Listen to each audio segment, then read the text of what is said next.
Today on this webinar, we are going to be covering thinking and hopefully being green and sustainability for wedding venues and couples, because obviously it is a two-way street. If you have any questions, please do pop them in the chat or the Q&A, and we'll try and answer them if we have any time at the end. But with no further ado, I will introduce our guest speakers today. So we have Fleur Record-Smith. If you'd like to introduce yourself, Fleur, that would be fabulous. Morning, everybody. Great to see you here this morning. I'm Fleur Record-Smith. I run Hayne House, a wedding venue in East Kent. I've been doing it for about 10 years now, so I'm looking forward to the discussion this morning. Fantastic. And Celia, if you'd like to introduce yourself as well. Yeah, Celia Gaze. I'm the founder and managing director of the Wellbeing Farm wedding venue in Lancashire, and I'm a B Corp certified venue as well. Wear that proudly. Amazing. So I just wanted to show you the beautiful venues that we have on today. I hope you don't mind the photos that I chose, ladies, but we have Hayne House and we have the Wellbeing Farm, which are two of our Venue Pro partners here at Bridebook, and we love them very much. So what we'll cover today is we're going to just go through some of the terminology that's often used to refer to sustainability. We hear these things a lot, and Fleur and Celia are going to give us an insight into what they actually mean.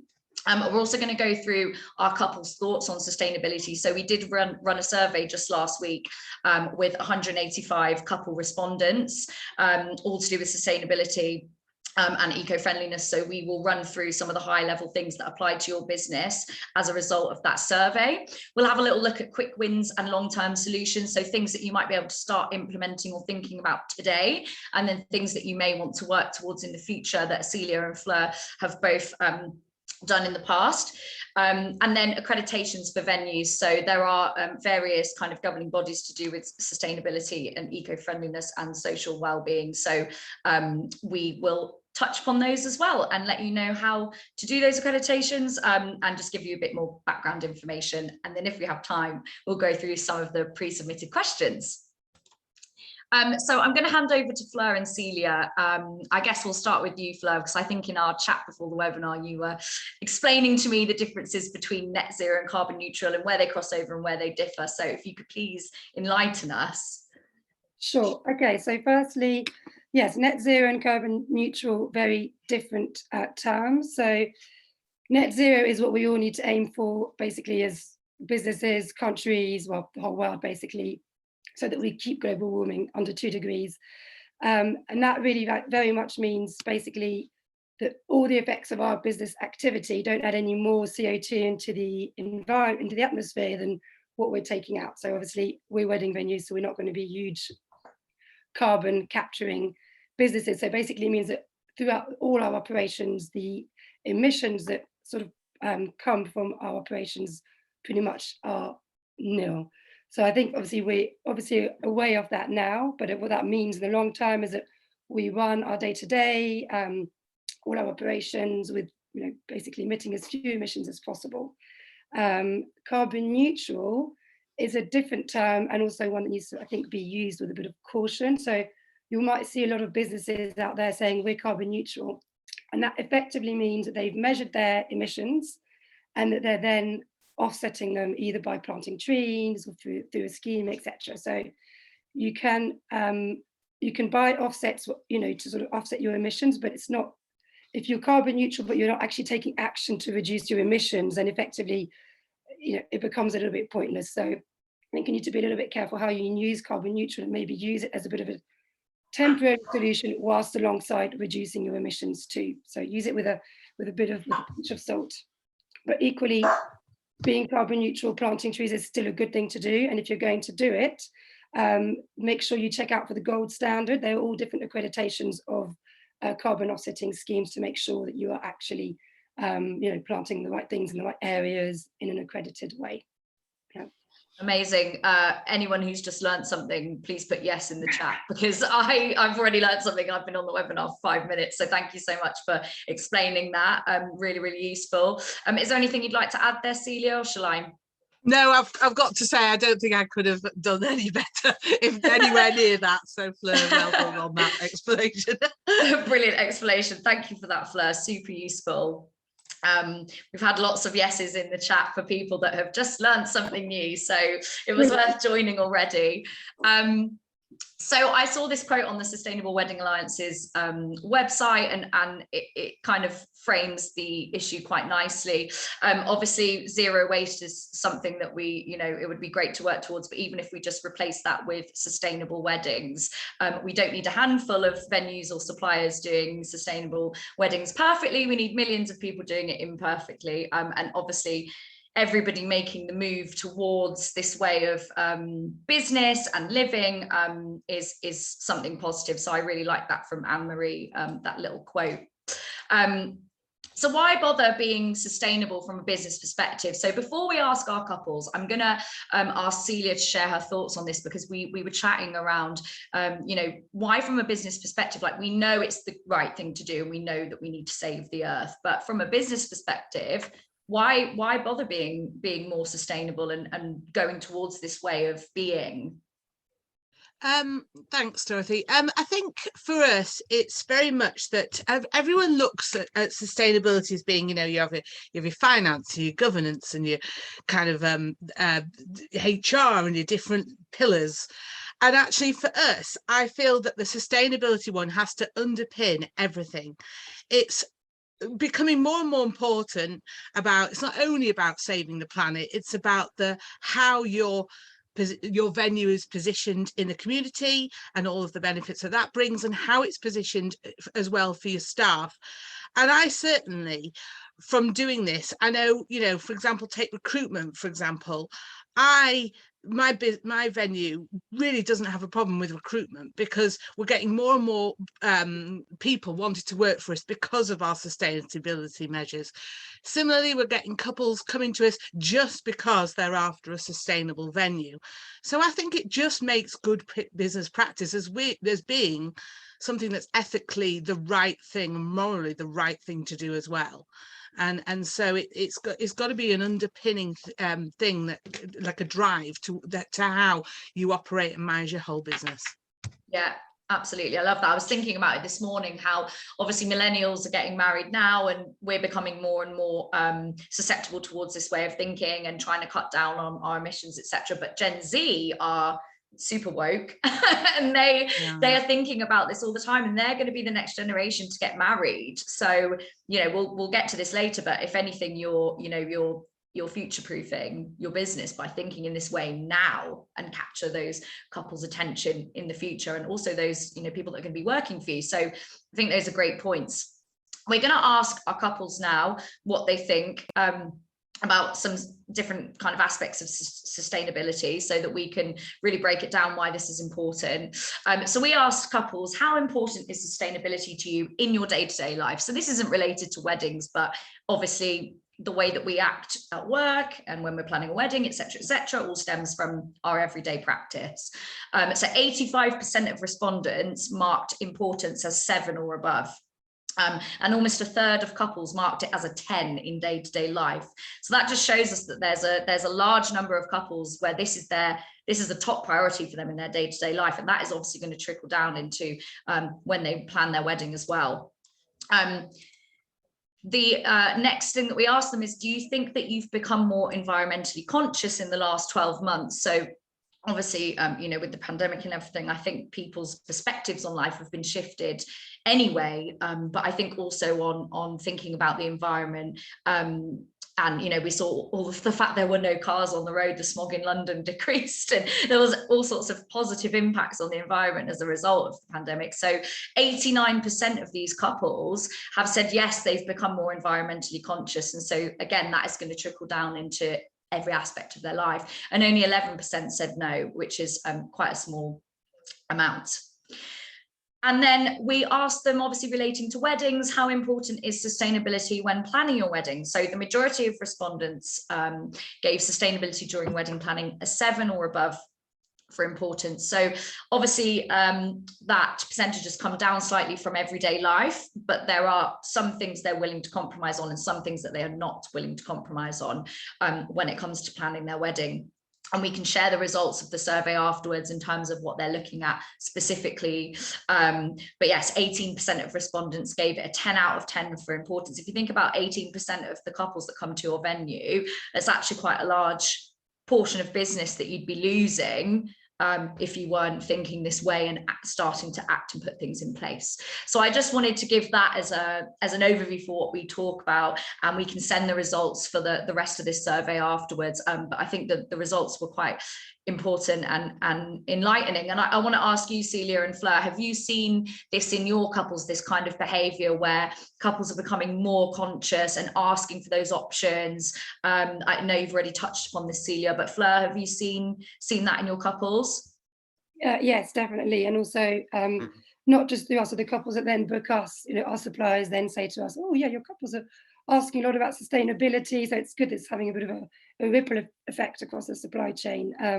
But we've been monitoring it through some of the incentives that we've put in place, and we've had a sort of a bit of a reward scheme for couples taking sustainable initiatives, and around 35 to 40% of couples have opted in to actively take part in making their day more sustainable, which actually does require a little bit of effort from their on their behalf, which is really encouraging that they're actually willing to play an active role. So and I think it seems to be improving sort of year on year, which is great. That incentive idea is very cool. I like that. Maybe we'll delve into that a bit more later. And you, Celia, you've seen this kind of, is this representative of what you've seen within your own couples? Yeah, definitely. And I think we're, definitely couples are coming to us from probably further afield than we would normally because of the sustainability kind of reputation. And definitely, I think they're becoming very aware of how many sort of carbon tons are wasted due to weddings. And so certainly are looking to kind of do more certain environmental benefits of the wedding. We have one more. I actually forgot we had this question. Are you likely to book a supplier or venue if they have sustainable credentials? Now, this is one of the most important ones, really, which we've obviously been speaking about. And 53% have said yes, they are more likely to book a venue or a supplier if they have sustainable credentials, awards, or accreditations. And 90%, therefore, of respondents could be influenced by a supplier or venue having, proof or a certain accreditation for this area. So that's 90% is overwhelming, really. And I think that just, says to us all that this is the direction that we should be moving in, not only from a moral perspective, but from a business perspective. So very interesting results. And in conclusion of that part of the webinar, by becoming sustainable, you are future-proofing your business. Which I'm sure we can all agree, both in winning business and in helping the environment, winners all round. So we're going to go into the main section of our webinar now, where I'll let you ladies talk the most, and we're going to look at quick wins and long-term solutions. So I think what we'll do is we'll talk around each of these blocks. And you ladies can give us an insight into how you've done this at your venue, or if it's something that you haven't yet touched upon. And we'll start with food waste at your venue. Not sure who wants to go first, Celia. Yeah, well, so for me, right from the outset, it's quite, some of you think, oh gosh, where do I start? It's such a big topic, the whole sustainability. And we started off by literally swapping bin bags from black bags to clear plastic bags. So I could start seeing what was being thrown away. And for me, that was the most enlightening thing, because there's this habit of just chucking it into a black plastic bag and you kind of forget about it. And when you start seeing what you're throwing away, you can start delving into, are there alternative solutions? Should we even be producing that waste in the first place, right from to the disposal of it? When we go into food waste, obviously this is something that you're going to have to work with your kitchen team and chefs with, and it's sort of incentivizing them. The Guardians of Grub have a great load of resources there to look at for this, including food waste training. We get our when the food comes off the plates, we get the plates scraped into buckets. I just bought a load of kind of these orange buckets from B&Q, £1 each, and we literally just weigh them. and then we record the results on a chart, really, really simple, and we just discuss each week saying, well, from that particular event, that wedding or whatever, there were X kilos of food waste. And it just starts alerting the team to, could they do things to start reducing it? And until you've got some data to go with, it's quite hard to have those conversations. What about you, Fleur? Yeah, definitely. So I love the idea of the clear bags. I actually told my team we needed to get some clear bags after chatting to Celia last week. But with regards to food waste, we have a similar way. We don't weigh that. We have sort of a tally sheet where we ask the caterers to sort of fill in how much food's gone into compost, how much food has gone into general waste, so that we can sort of assess, how much of each waste stream we're having, and then put in place sort of an appropriate waste stream. So we actually have a composting facilities on site, but still the actual then still goes to as food waste. I think our caterers do take it back, and it does go into a particular stream where it gets converted into some sort of energy. But we would like to, in the long term, is have an industrial compost on site where all the food waste can go in there, and then it kind of can then be used as compost on the grounds as well. So that's kind of my long-term dream. And that sounds sad to say, but that would be, I love that, a dream. But yes, that would be a fantastic way to get rid of food waste, and it kind of goes in a full circle on site. Nice. Yeah. Go on, Celia. No, I was just saying that we have our food waste all collected. So once we've weighed it, we put it in a dedicated food waste bin, and it's a really small cost. What was surprising me when I looked into all of this is we've changed from kind of just a sort of a general bin collection to a specific recycling bin collections. And actually, by putting more sustainable initiatives in, you save a lot more money than general bin collections. So to be honest, and it makes you feel better too. So I always had this thing about, gosh, we're wasting so much food. I think it was bought from kind of childhood and don't waste food and things. Yeah. So I actually feel better knowing that the food is collected and is sent to a biomass kind of fueling station or turned into fertilizer. And I've kind of gone and traipsed that. I mean, this may sound really sad, but I followed our food waste journey right through to the plants where they dispose of it, and to make sure that it's not just being chucked into landfill, that they are doing something with the product.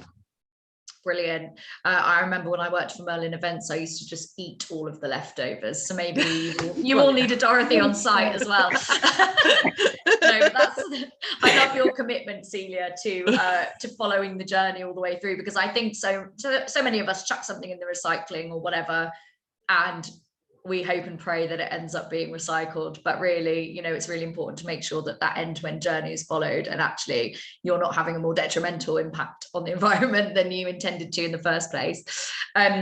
Speaking of which, Celia, you were talking to me last week about energy providers and how you've switched some of your, is that right? Some of your providers, or I think the energy, I mean, I was quite lucky to energies and costs are going up and up and up, and I was dreading the bills. And then I remembered that in September I'd frozen my energy prices for 4 years, and I'm just so glad I did.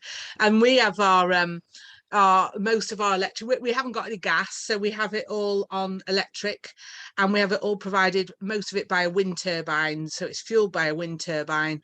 And then obviously so I dread to think what my bills would be if I didn't have that wind turbine, and if I hadn't fixed those electricity prices, because it's an ever-going problem. Where's the wind turbine? On the farm.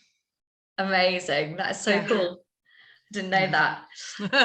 It's got a wind turbine. Fantastic. And what about you, Fleur? Have you done anything with regards to your energy providers or looking at alternative options? Well, we were unfortunate that our energy providers went bust last winter, so we had a wonderful fixed rate. But yeah, so it's one of those, it used to be a really quick win. You could say to people, just switch to renewable energy. But unfortunately, the reality is you probably can't find a green renewable energy contract at the moment, or it's so expensive. But we have one section of the venue which is in energy and renewable energy, and then when we can, we'll switch the rest over when we're out of contract.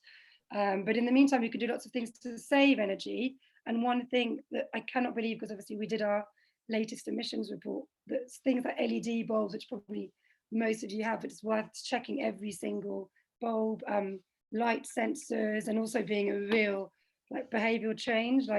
signage, really being on the staff for sort of turning lights off, etc. I can't believe the difference it's made in our energy usage. So I think that's probably a really good, perhaps cheaper thing to do at the moment. But then, of course, solar panels, which we're looking at the moment, green energy providers, all of those, you know, are probably the best things that you can do to reduce your sort of emissions from energy perspective. Yeah, and you've touched upon the next kind of box there, which is team knowledge. I've been trying to train my other half to switch lights off this week because he's not very good at it. So I know that, you know, obviously getting the team involved and obviously igniting your passion within them and helping them to understand how all these little changes can make it a positive impact. How do you do that? How do you, you know, filter that down throughout your team, Celia? I share the electricity readings with them and the costs each month and the water usage. And so that's on like a spreadsheet, like a graphical, so they can see it going up and down. We do a lot of work. We have a sort of staff website with a big recycling and sustainability section, loads of work on what you can and cannot recycle. We have all our waste segregated into about 4 different bins. So that's a big thing to try and get people's heads around, you know, what do you do with the blue roll? What do you do with the cling film? What do you do with the tin foil? All this kind of thing. And it is a big ongoing, and unfortunately you do need someone to drive this in your business. You need somebody to be continuously having those clear plastic bags, seeing what's being thrown away. You know, sometimes I feel like I'm nagging them about this kind of switch the lights off, turn down the heating and all of this, but if you're not watching these costs, they can massively escalate. And just it's a business necessity. It's not only gone from something that's nice to do now, you have to do it because the costs are going up so much. Water costs, everything is going up, and you know, it's about a team effort to control all of this. Yeah, absolutely. And what about when it comes to suppliers and external suppliers coming into your venue? How do you instill this in them? Because obviously, you know, chefs running water or whatever it might be, what's that relationship like? Well, all our chefs obviously all our chefs are employed by us, so to be honest, you can control that to a certain extent. But again, it's part of all of this is assessing your suppliers. And although we don't have a kind of preferred supplier route or anything like this, we are questioning now all our suppliers. We are checking their sustainability credentials. We're checking their waste credentials, how they source their products, etc. And again, what Fleur said right at the beginning, it has a knock-on effect. The more we all do it, the more the whole thing spreads. And it's the right thing to do. And also, you don't want to find out from your suppliers that they've got some sort of bad practice going on, because that ultimately affects your reputation. So, you know, it is about screening suppliers and seeing what they're up to as well. Yeah, absolutely. Anything on that, Fleur, in terms of supplier relationship, team knowledge? Yeah, sure. I mean, team knowledge. I mean, it's relentless, as Celia said. You know, because there can be a real gulf between the practices and the goals that you've all set, and then actually what happens on the ground. So you need, you know, I stress again, you really need someone on the ground who's a bit like your warrior that's, you know, on it all the time. And it is a question of just being on it all the time, having lots of signage, and try to make it a bit fun and engaging, so that you're not sort of constantly like having sort of passive aggressive signage, but doing it in a fun way. Visuals as well. People really relate to visuals. We also do like little competitions, you know, things like that. And also something that's really interesting, which came through in our assessment at the Wedding Alliance, is having one of our team members calls it the odd socks box, but basically having a plan in place for when you know things are going to go wrong. So when you know you get, you know, the bar is around and all of a sudden they're short for time and someone doesn't know where to recycle a particular object, there's a particular box for that. You just put it in there for now, and then you ask a member of the team at a later date, like, where does this go? So it's all, and like the blue roll, for example, it's just always planning for when there is a spill or whatever, something goes wrong, that you've also got a plan of action as to what's your best practice in those situations. So, but you know, it is tough, but certainly, especially the the younger people, the bar staff, and they're brilliant at it, and they're pretty faultless in terms of recycling, etc. But yes, you do have to stay on top of them. And again, in terms of supply chain, again, we're also trying to, it is really hard, because I think we'll all relate to this, that our suppliers are all very small businesses. So you can't turn around to them and say, look, what's your sustainability policy? A lot of them won't have any yet. So it's really sort of starting those conversations with them at this stage. And almost what we do is we're sort of sharing what we're doing and saying, you could do this, you could do that. And then actually, then they'll go away, think about it, and put things into place. But if you can sort of screen things, have a conversation with them about how they manage their waste, their energy, things like that, to get them to start thinking about it, then it could actually go a long way. And then they'll, in time, start doing it with their suppliers. So it's, at the moment, it's a question of sort of opening that conversation with your suppliers. Absolutely, it's like a domino effect, isn't it? If we all start making these changes, then hopefully everyone will be encouraged to follow suit, especially if we can prove that it's beneficial for business and possibly cost in the long run. So we've touched upon a lot of these. I'm going to move on to choices for couples now on the next slide.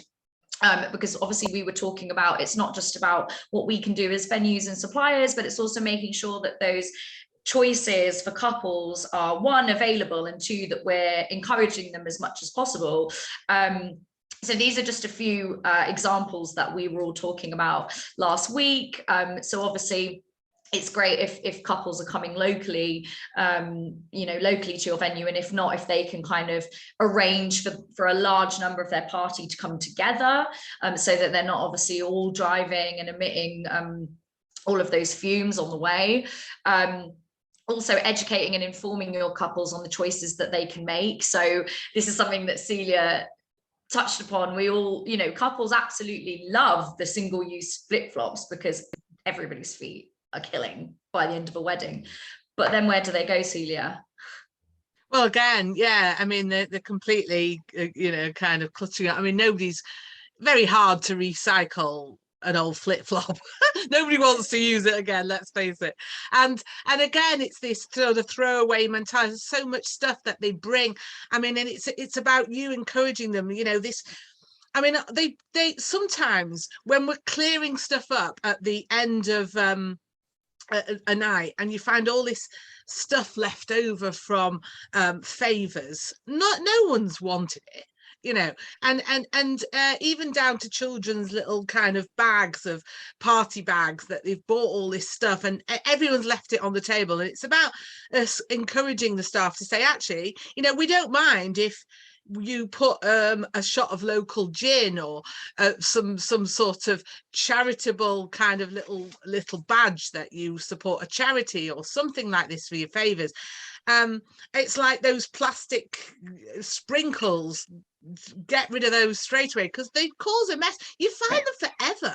It takes you a nightmare to clean up, and all these things. And I think it's just about kind of working, and you have a role in sort of educating as well. So you're not coming down going, you can't do this, you can't do that, you can't do that. Just giving them alternatives and suggestions and ideas to make their weddings more sustainable is what it's about. And offering them incentives. Like Fleur, we have like a sustainable wedding plan, where if they do these certain things, some of which are in that list that you've got there, they get, for example, a complimentary shop bar, or kind of a donut cart, or whatever, something that they'll think, oh gosh, that's worth doing. Doesn't cost that much to you, but actually you've done your bit by working with the couples to make a more sustainable wedding. And the final thing I think from ours is we've had this prop shed, which has been fantastic, encouraging, because it's such a buy once and throw away, and where we have this facility where couples can put their wedding decorations into this sort of shed that we have, and then it's used again for the next couple, and the next couple, and the next couple, and it's used again and again and again. So people love that, because they see you being really considerate and helpful, and sort of taking the pressure off them. But actually, at the end of the day, all you're doing is kind of a subtle way to say, don't create all this waste. Let's just see if we can reuse it. I love that as well, because I often see images of other weddings and I think, yeah, I'd love that specific item of decoration. So Yeah. I think that's great. Fleur, what about you? You know, what are your views on these kind of tips to encourage couples, and how do you do it at Hayne House?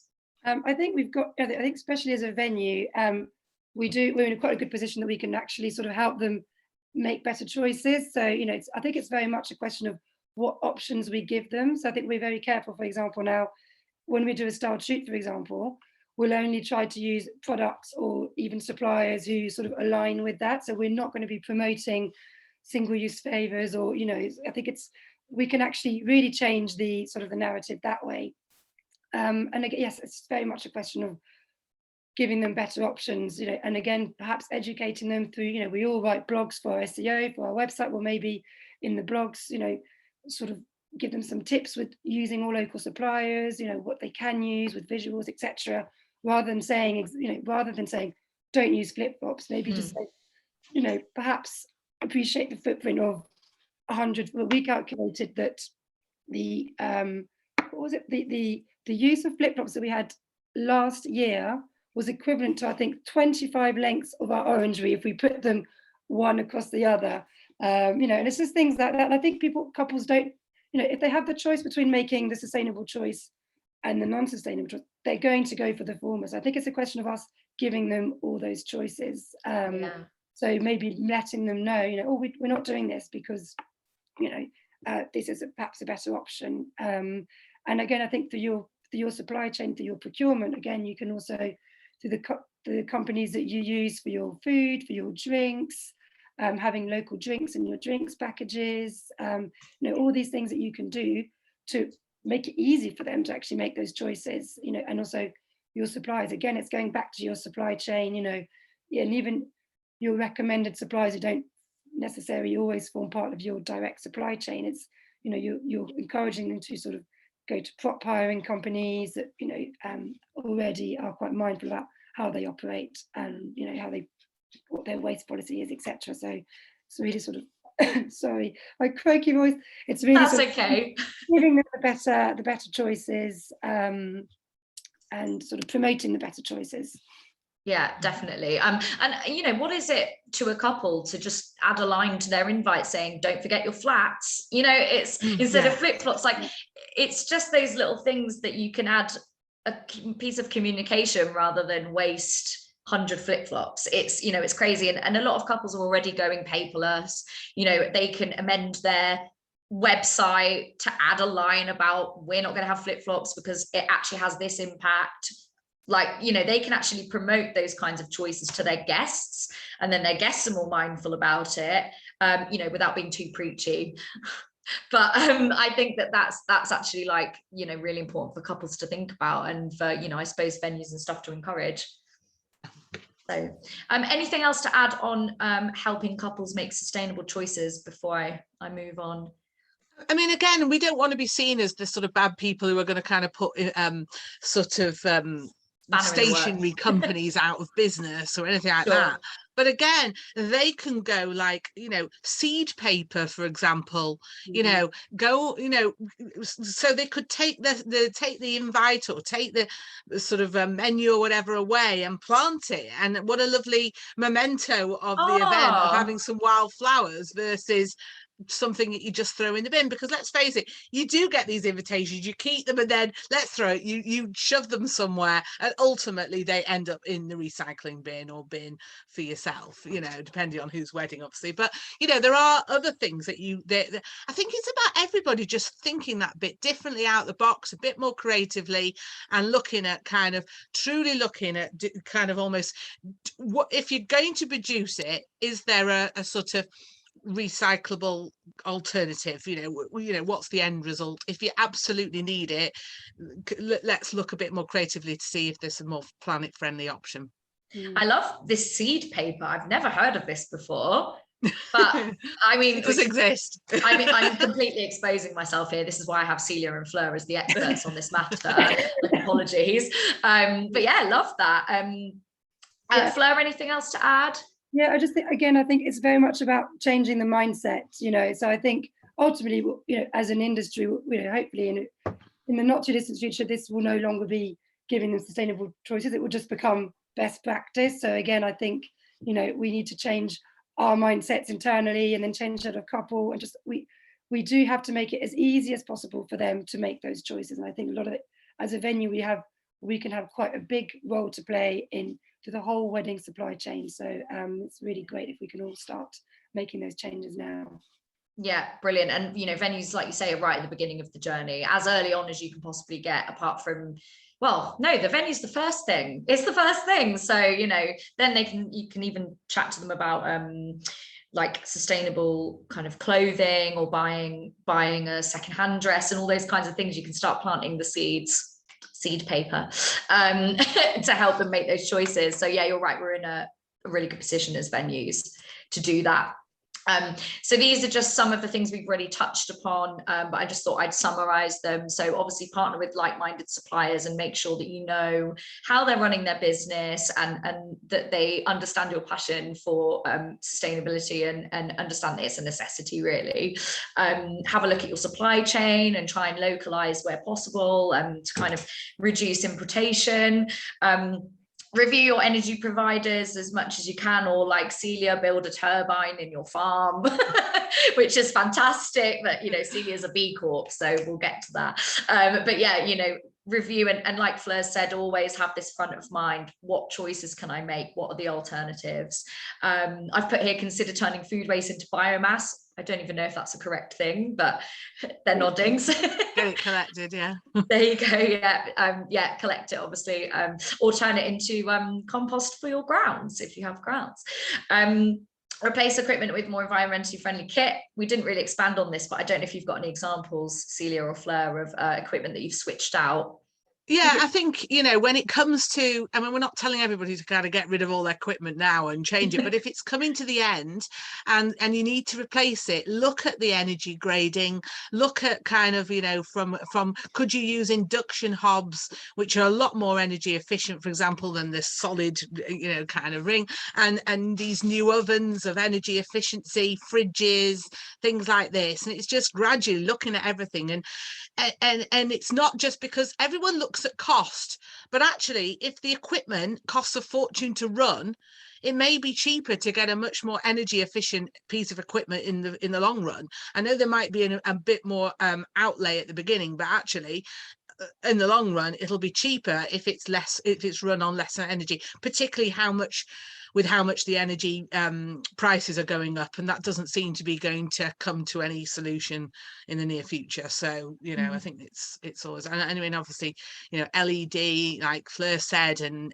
there's always kind of an environmentally more energy efficient option of any equipment that you buy. Yeah. And also second hand, you know, kind of my first point of call is to look on eBay rather than looking to go to a shop, you know, and look at how much you can purchase second hand, you know, which has more character and more authenticity sometimes than just replacing it with a brand new piece of equipment. Yeah. That reminds me of my house. It's an old house and it has character. Yeah, it's that's right. That's what we keep saying. It's got character. The walls are, you know, it's fine. That's like Then we've got audit yours and your suppliers' use of single-use plastics. Obviously, you know, you've mentioned just having clear bags as opposed to bin bags, just to see what you're actually throwing away and what you're recycling. Have either of you tried to reduce your use of single-use plastics? I know, obviously, a few years ago, everyone replaced plastic straws with paper straws and all that kind of stuff. But what level have you taken it to? Yeah, We've well, banned it. Yeah, pretty much. Banned it, gone. Yeah.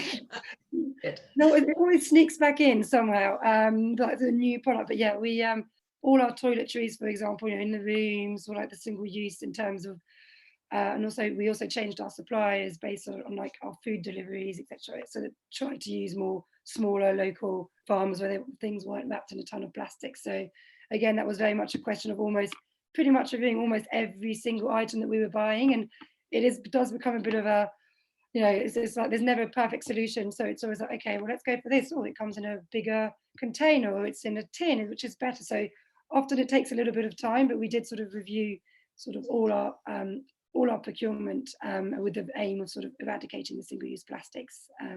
And actually, once you've done it, you actually end up, once you've made all those decisions, then I definitely feel that we've got a much better range of products. It works really well, actually. It just took a little bit of time to implement. Nice. So you mentioned tin. Is tin a good alternative to plastic, and why? Oh God, honestly, I think it depends on the product. I think, I don't know, I think it's one of those sort of headaches. I think tin can be recycled more infinitely than plastic, whereas the quality of plastic degrades. I see, yeah. But I still don't think it's necessarily a silver lining. I still have yet to find out the exact science behind whether you go for a tin, like you know, they have all those beers in sort of tin cans versus a glass. I don't know exactly. I think ultimately you're better off having like draft pumps with kegs and try to reduce both. But I don't know, Celia, do you know any accurate scientific facts between? It's so difficult. I don't know. So it's one of those. No, I'll be honest. I just feel, you know, you've got to take it one step at a time. And I mean, you know, try and reduce your single-use plastic. So, you know, kind of when you're getting the Cokes, get them either ideally in you know, on a tap. But if you have to get Cokes, for example, or any drinks, try and go for the glass bottles alternative rather than the plastic bottles. And you gradually move like that. And I would, like you, Fleur, I would have thought that tin is better than plastic, but kind of you need to, you know, if you try and do everything, it just becomes very, very overwhelming. And you literally need to chip at it little by little. Just take one area, just one item, and go, how can I make a sustainable swap with that? And then take another and another, and before long you start, and actually it starts becoming quite enjoyable. I mean, I love it. You know, it's you almost become a personal mission to try and find sustainable alternatives to these things. I love it becomes a resourcing thing, and you get your chef involved, and you know, the people who are sort of purchasing, and you know, it's amazing how quite quickly you become very impassioned about this. You know, and your staff do, to be honest, as well. That's brilliant. And obviously we've got, you know, reduce your food waste or do something with it. So check out Guardians of Grub. We've already touched upon that, and we can send the website in the follow-up. And then obviously educate your whole team on sustainability, like Celia just said. She's extremely passionate about it. And, you know, if I were part of her team, or even now, I'm getting the buzz. I'm ready to do. But the main thing is chip away at this. So I challenge all of you venues to swap your bin bags for clear bin bags. That's the challenge of the day, just to start with. But yeah, like Celia said, you know, chipping away at it, and before you know it, you'll be a B Corp. She's like, yes, it's taken a while, which segues us nicely into becoming accredited in some way, shape or form. So we kind of have been chatting amongst the three of us about these different kinds of certifications, and they're at different levels, and they're part of different industries and different kind of tiers, etc., etc. But the one that is obviously very, very relevant is the Sustainable Wedding Alliance, which Celia and Fleur are both ambassadors of. So if you'd like to just let us know, what is the Sustainable Wedding Alliance and how has it helped you, and how do you kind of help them? And for our venues that are listening, you know, how can they get involved? Do you want to take it, Fleur? Yeah, sure. So the Sustainable Wedding Alliance, it was created a bit over a year ago, and they basically are literally, it is what it says, set out to sort of make the wedding industry more sustainable. So the idea is to sort of make it easier for couples to have a sustainable wedding, and to really help the suppliers, all suppliers, not just venues, but all suppliers, to sort of become more sustainable as a business. So the way they do it, they have an accreditation process as well. So they'll come to you, do an in-depth assessment with you, and then give you an action plan as to where to start. And it's a really nice community. So they're very, very supportive. So, you know, once you join, you have a membership. There's a membership platform with a range of sort of resources. There's regular calls, or it's quite, again, sort of member-led. So, you know, we can email and say, we'd like to talk about this month. You know, could you get an expert in around it? So, for example, recently we had someone that talked about the CMA's green, the green code, you know, about greenwashing, you know, how you do that in marketing. So You know, all this month we're talking about waste. Also, it's you know, topics that are really useful for us specifically in our industry. There's a nice community, regular calls, and lots of resources as well, sort of in the sort of members area. So I think it's good for us to have, as an industry accredited movement, where we're all, you know, because it's difficult to benchmark against, you know, there's so many certifications out there. I think it needs to be relevant to our industry so that couples can actually say, actually, this is just for weddings, you know. So I think it's a really good accreditation to have, and I think they're really supportive. Definitely, they've been really helpful for us in implementing things, and I think, again, they very much recognise that we're all on a bit of a journey. You know, none of us are experts at this, and a lot of people out there, I'm sure a lot of people who are even on this call are doing an awful lot of things, but perhaps they just aren't even aware that they're doing it. So I think it's really important to sort of be part of that community and to see, you know, where we are. And even if we are only at the beginning, it doesn't really matter, as long as we're all together working, you know, to do our bit for change. And I think it's a great community for that.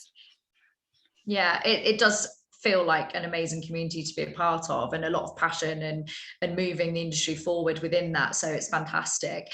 I have popped here the logo of the SME Climate Hub, which I know nothing about. Can either of you enlighten me?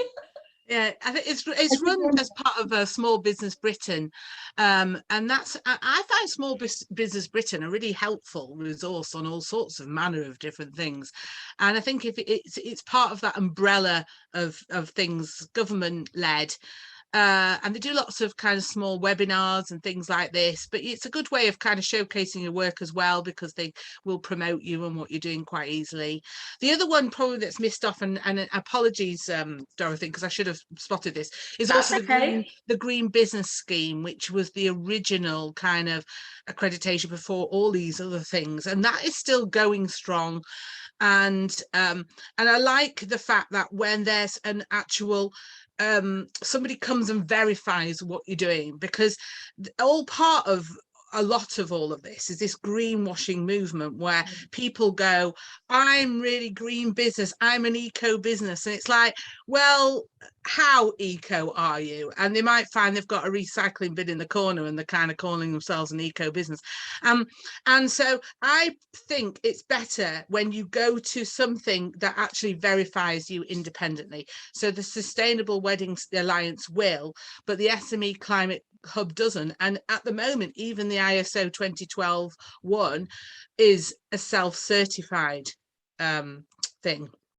So, you know, it's that sort of difference really, and how far you want to take it. It's great to start off with 100%, but if you want to take it a step further, I think you need to get that kind of certification. And that's obviously what happens with becoming a B Corporation. It's a very rigorous journey, is it not, Celia? Oh my goodness, I mean, this was my project during lockdown. I decided, and I'd never even heard of it, I'll be honest with you, and I was a bit annoyed that I suddenly found this thing after being on this sustainability journey for quite some time, and then to kind of find this B Corp movement. Anyway, I started it off, and it assesses you in 5 areas of environment, community, customers, the governance, and your workers. So it's not just sustainability, it's across the whole spectrum of I mean, it's the elements of what constitute a good business. And so, I mean, I'll do it really quickly, because you will then get independent certified. It's self-assessed, it doesn't cost you anything. You can go and do your B impact assessment. It's fantastic, because what it gives you is the average company, don't lose heart, would just score 30 points. And it's about improving. It gives you a roadmap of improvements to do until you finally press submit.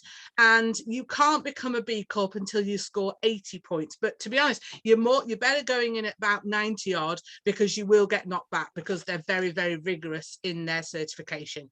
And when you do that, you have this incredible community of B Corps. So the B Corps are like the Body Shop, Ben and Jerry's, Patagonia, kind of these massive big kind of corporate companies, and you can get to speak to them and trade with them and liaise with them. And in theory, B Corps trade with B Corps. So they have a B Corps job board where all the universities get the first creme de la creme of the graduates, because they all want to work for good businesses and ethical businesses. And this is what it does. But what it also gives you, and I've started using this, is a fantastic logo which says this business has been certified as a trusted whatever. And I point that to all my suppliers and go, I've got the B Corp. So I suppose so if they're competing against venues and they go on, I've been to that venue and that venue and that venue's a B Corp, then we'll go to the B Corp.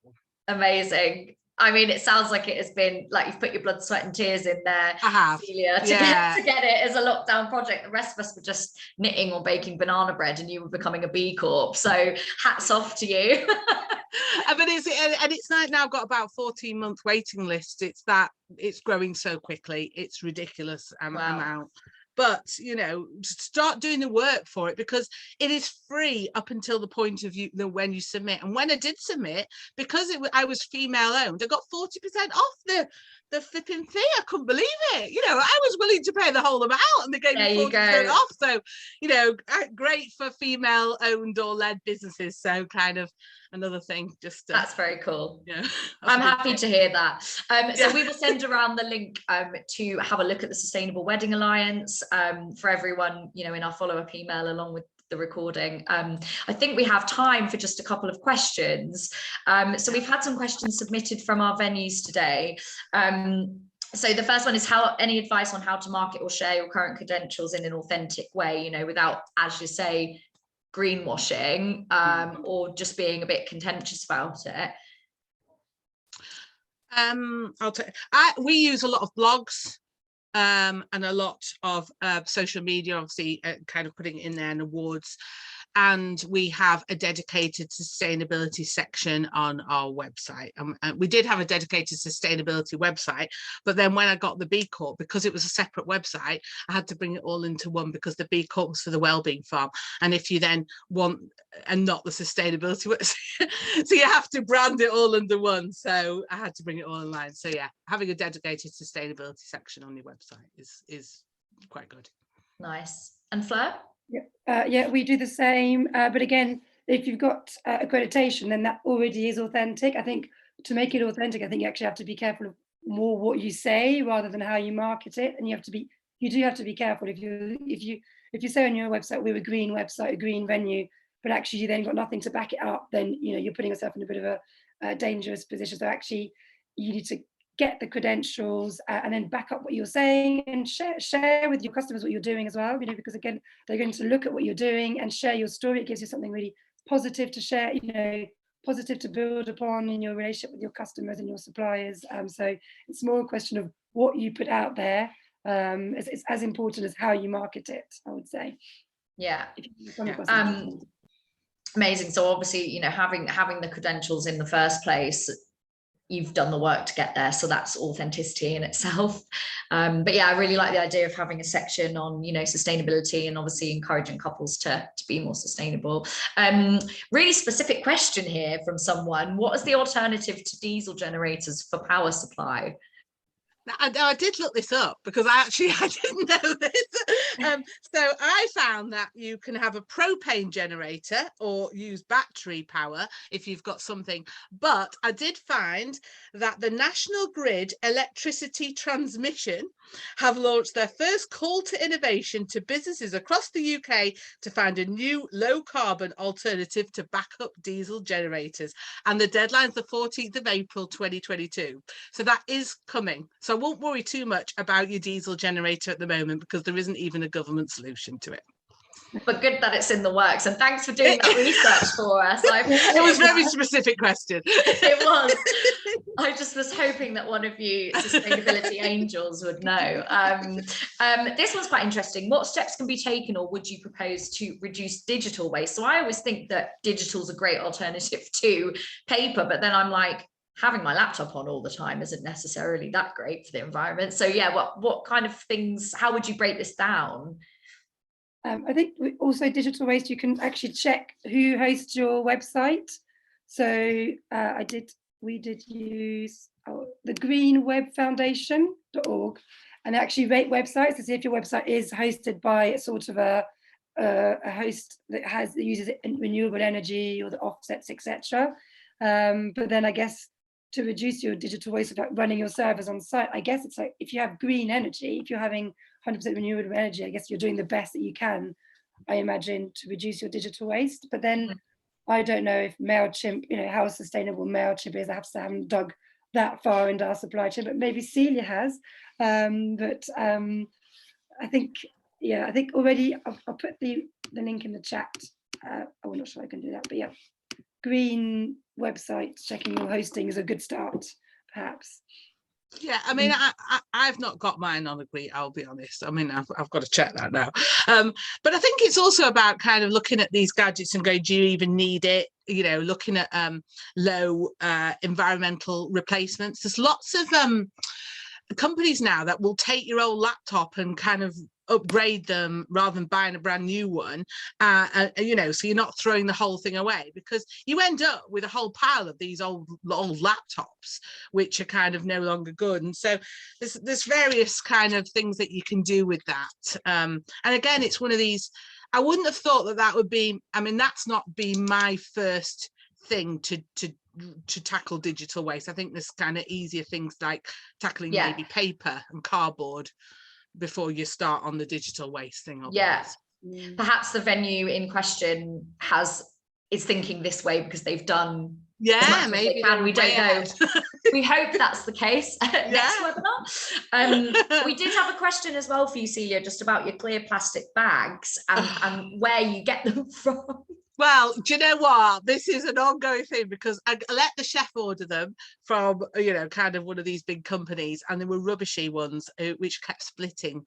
You do have to research. You need, you need to get the grade of good quality bag into a clear one.